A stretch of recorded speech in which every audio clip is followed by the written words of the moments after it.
মৰমৰ ছাত্ৰ-ছাত্ৰীসকল তোমালোকক মোৰ চেনেলটিলৈ স্বাগতম জনাইছোঁ। আজিৰ এই ভিডিঅ'টিত তোমালোকৰ ষষ্ঠ শ্ৰেণীৰ অসমীয়া পাঠ নম্বৰ 12 মনোৰম মাজুলী।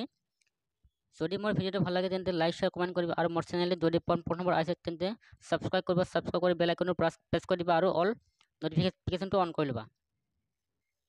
আগৰ ভিডিঅ'বোৰ যদি চোৱা নাই তেন্তে ডেছক্ৰিপশ্যন বক্সত লিংক দিয়া আছে, চাব পাৰিবা।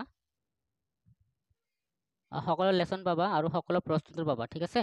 মনোৰম মাজুলী পাঠ নম্বৰ 12 1 নম্বৰ দলত ভাগ হৈ পাঠটোৰ মনোযোগেৰে পঢ়া আৰু তলৰ উল্লেখ কৰা দিশসমূহক ক'ত আৰু কেনেদৰে প্ৰতিফলিত হৈছে আলোচনা কৰি লিখা। প্ৰাকৃতিক দিশ, চৰাই-চিৰিকটি আদি। সাংস্কৃতিক দিশ, পুৱাৰ আধ্যাত্মিক দিশ, ঠিক আছে। আমি প্ৰথমতে উত্তৰ লিখিম প্ৰাকৃতিক দিশ, ঠিক আছে। প্ৰাকৃতিক দিশ তোমালোকে ইয়াৰ পৰা ইয়ালৈকে লিখি দিবা, প্ৰাকৃতিক দিশ, ঠিক আছে। তাৰপিছত সাংস্কৃতিক দিশ ইয়াৰ পৰা ইয়ালৈকে লিখি দিবা, সাংস্কৃতিক দিশ। তাৰপিছত ৰাতিপুৱাৰ আধ্যাত্মিক দিশ, ঠিক আছে, এইখিনি লিখি দিবা, ঠিক আছে। 2 নম্বৰ চাবা বিহু, ৰাস উৎসৱ, পালনাম, ভাওনা, সবাহ আদিৰ উপৰি মাজুলীত আৰু কি উৎসৱ পালন কৰা হয়, ঠিক আছে। উত্তৰ বিহু, ৰাস উৎসৱ, পালনাম, ভাওনা, সবাহৰ উপৰি মাজুলীত আৰু আলি আই লৃগাং, বৰাচ কবাং, বাথৌ আদি লোক উৎসৱো ইয়াত পালন কৰা হয়, ঠিক আছে। 3 নম্বৰ চাবা পাঠ্য পঢ়া আৰু লিখা। কি কবা ইয়াত মানুহৰ সপোন দেখো মেলে, কিন্তু বানপানী আৰু গৰাখহনীয়াই সেই পসা মোহাৰি পেলাই। কথাষাৰ কোনে কি প্ৰসংগত আৰু কিয় কৈছিল? উত্তৰ উক্ত কথাষাৰ বৰুৱা ছাৰে কৈছিল হিমশিখৰ মাজুলীৰ বৰ্তমানে থকা সত্ৰৰ সংখ্যা জানিবলৈ বিচাৰিছিল। মাজুলীত অন্যতম প্ৰধান সমস্যা হ'ল বানপানী আৰু গৰাখহনীয়া। মাজুলীৰ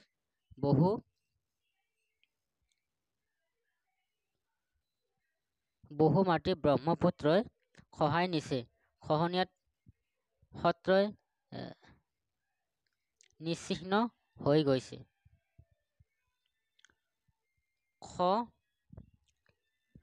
বুজিছা? মাজুলীৰ সত্ৰসমূহৰ ভিতৰত দক্ষিণপাট, গড়মূৰ, আউনীআটী, কমলাবাৰী, বেঙেনা আটী, চামগুৰি আদি প্ৰতিখন সত্ৰৰে সুকীয়া সুকীয়া বৈশিষ্ট্য আছে। কোনখন সত্ৰৰ কি বৈশিষ্ট্য আছে তোমালোকে ছাৰে কৈ দিব, ঠিক আছে।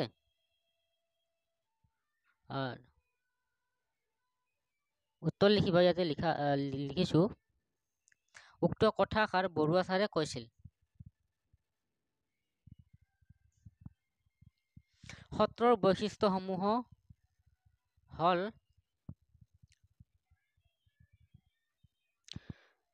1 নম্বৰ গড়মূৰ সত্ৰ, 2 নম্বৰ আউনীআটী সত্ৰ, এইবোৰ লিখিবা, ঠিক আছে। মই এনে নম্বৰ কৈ দিছো, তোমালোকে গোটেইখিনি লিখিবা। 3 নম্বৰ কমলাবাৰী সত্ৰ, 4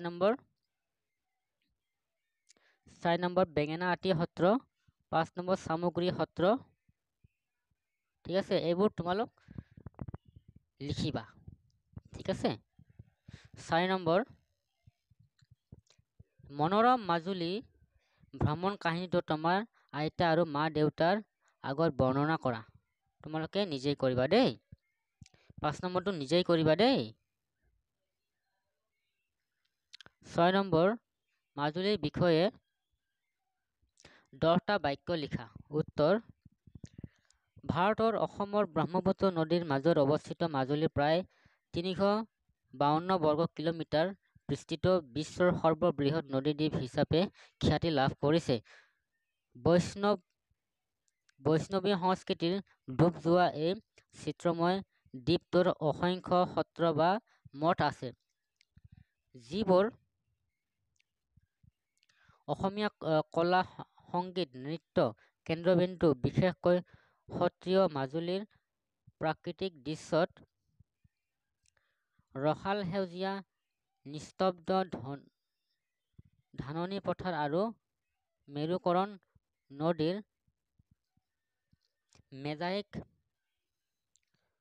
প্ৰকৃতিপ্ৰেমী আৰু সাংস্কৃতিক অনুৰাগীসকলৰ বাবে এনেদৰে এক নিস্তব্ধ আশ্ৰয়স্থল।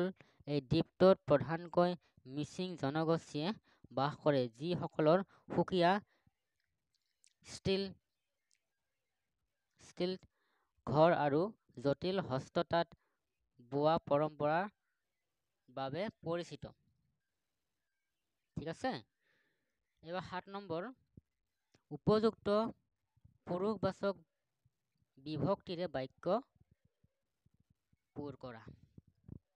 ক, ছাৰ আপোনাৰ দেউতা ডেছ কোন আছিল?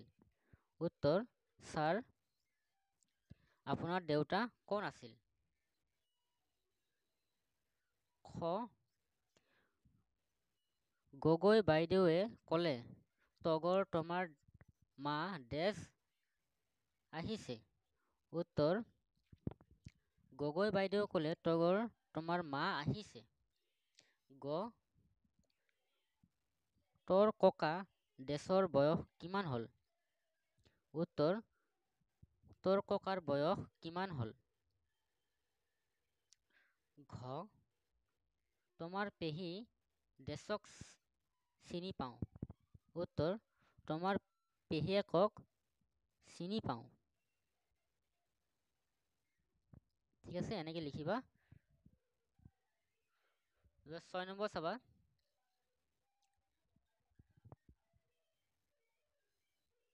19 নম্বৰ এইটো চাবা দেই। 19 নম্বৰ হয় দেই। 19 নম্বৰ চাবা। প্ৰভাতৰ আইতা ডেছ আহিব। উত্তৰ: প্ৰভাতৰ আইতাক আহিব। 8 নম্বৰ চাবা। পাঠৰ পৰা জুৰীয়া শব্দবোৰ বিচাৰি উলিওৱা। যেনে খেলা বোমা। ঠিক আছে। উত্তৰ: খেলপথাৰ, ছাৰ বাইদেউ, ছাত্ৰ-ছাত্ৰী, শিল্পকলা, দল মৰা, গছ লতা, হাত ভৰি খোৱা লোৱা, বাচন বৰ্তন, মহহ। ঠিক আছে, এইখিনি লিখি দিব। 9 নম্বৰ, বাক্য সাজা। পৰিভ্ৰমী, ৰণ সংৰক্ষণ, মণিকোট, শিৰলু। ইয়াত ৰ দি দিবা দেই, ব লিখা আছে। মায়াময় কিৰিলি। ঠিক আছে। উত্তৰ: পৰিভ্ৰমী। আমাৰ গাঁৱৰ উত্তৰ ফালে থকা বিলখনি শৰৎকাল পৰিভ্ৰমী চৰাইৰে ভৰি পৰে। তাৰপিছত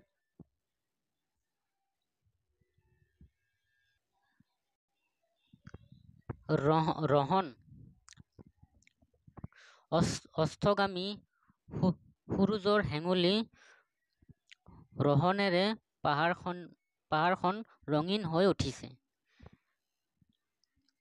সংৰক্ষণ, ঢেকীয়াপতীয়া বাঘৰ সংৰক্ষণৰ বাবে চৰকাৰে বহুতো ব্যৱস্থা হাতত লৈছে। তাৰপিছত মণিকোট, নকৈ সজা নামঘৰৰ মণিকোটত আজি বিগ্ৰহ প্ৰতিষ্ঠা কৰা হ'ব। শিৰলু, চহৰীয়া ল'ৰাটোৱে নাঙলৰ শিৰলো দেখি বৰ আনন্দ পালে দেই। মায়াময় পুৱাৰ কুঁৱলীয়ে মায়াময় পৰিৱেশৰ সৃষ্টি কৰিছে। কিৰিলি সন্ধিয়া হোৱাৰ লগে লগে বৰগছৰ পৰি চৰাইবোৰে কিৰিলি পৰি উঠে। 10 নম্বৰ সামৰ্থক শব্দ লিখা। পৃথিৱী, সুচল, আনন্দ, লেখীয়া, চুই, শেষ, বেছি, বিখ্যাত, নিশা। উত্তৰ শব্দ সামৰ্থক শব্দ, ঠিক আছে। পৃথিৱী ধৰণী, সুচল সচ্ছল, আনন্দ ৰং, লেখীয়া দৰে, চুই স্পৰ্শ কৰি, শেষ অন্ত, ঠিক আছে। এনেকৈ লিখিবা। তাৰপিছত বেছি অধিক, বিখ্যাত প্ৰসিদ্ধ, নিশা ৰাতি দেই, এইবোৰে এনেকৈ লিখিবা। তাৰপিছত 11 নম্বৰ ভ্ৰমণ কিয় কৰিব লাগে? এই ভ্ৰমণৰ পৰা মানুহৰ কি কি লাভ হয় পাঠৰ আধাৰত লিখা। উত্তৰ ভ্ৰমণৰ ফলত মানুহক সহজে বুজিব পৰা যায়। আন মানুহে কেনেকৈ খায়, কথা কয়, জীয়াই থাকে আৰু বহুতো কথা শিকিব পাৰে। যেতিয়া নিজে নিজৰ কমফাৰ্ট জ'নৰ পৰা ওলাই আহিব পাৰে, তেতিয়া নিজে আন সংস্কৃতিৰ আৰু মানুহৰ প্ৰতি অধিক সংবেদনশীল হৈ পৰিব। ভ্ৰমণৰ সময়ত আমি শিকিবলগীয়া আন এটা গুৰুত্বপূৰ্ণ কাৰক হ'ল নতুন দক্ষতা শিকিব পাৰে। ঠিক আছে, এইখিনি লিখিব। 12 নম্বৰ তোমালোক নিজেই কৰিবা দেই। 13 নম্বৰ নিজেই কৰিবা। 14 নম্বৰ কি কৈছে? তলৰ কবিতাংশ পঢ়া আৰু প্ৰশ্নসমূহৰ উত্তৰ লিখা। এইখিনি কবিতাটো পঢ়িবা, পঢ়ি তোমালোক এইখিনি উত্তৰ লিখিবা। ক বৰপেটা ধামত কিহৰ লগত তুলনা কৰিছে? উত্তৰ বৰপেটা ধামত অসমৰ লগত তুলনা কৰিছে। কবিয়ে বাটৰুৱাক কি শুনি জাবৰ বুলি কৈছে? উত্তৰ কবিয়ে বাটৰুৱাক হাৰিগুনি নাম শুনি জাবৰ বাবে কৈছে।